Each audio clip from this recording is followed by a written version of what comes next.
Bonjour et bienvenue sur le premier épisode de la série 10 chiffres sûrs qui portera aujourd'hui sur les fusées.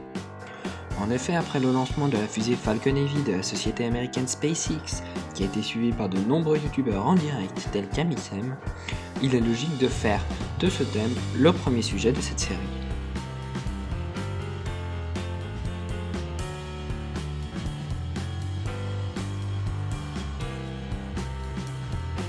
La première fusée.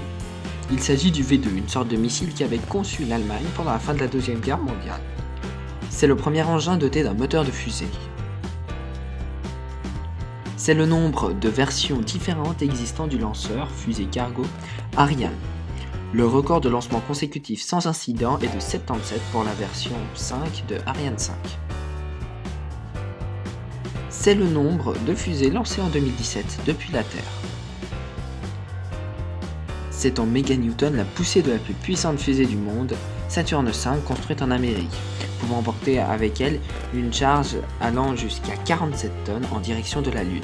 Elle a notamment servi au transport des missions Apollo et à la propulsion justement de leurs vaisseaux, tels que le modèle LEM et l'autre modèle lunaire censé les faire atterrir. C'est le 12 avril 1961 que le premier homme est allé dans l'espace. Il s'agit de Yuri Alexeïevitch Gagarin.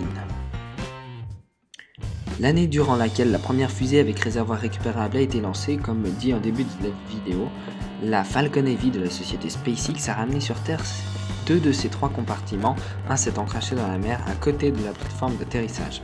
Une avancée énorme pour le futur de l'aérospatial. C'est en km/s la vitesse nécessaire à une fusée pour pouvoir éviter de retomber sur Terre une fois à la frontière de l'espace.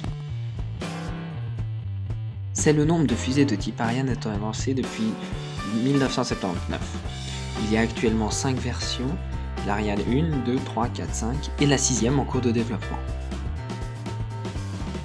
Un peu plus de 9 mètres, c'est la taille de la plus petite fusée au monde lancée par le Japon, qui était censé mettre en orbite un mini-satellite. Malheureusement, le lancement n'a pas réussi. 180 décibels, c'est le bruit approximatif d'un décollage de fusée, suffisant pour faire perdre définitivement l'audition à une personne en bonne santé. Il dépasse également la barre des 120 décibels, au-delà duquel le bruit devient douloureux.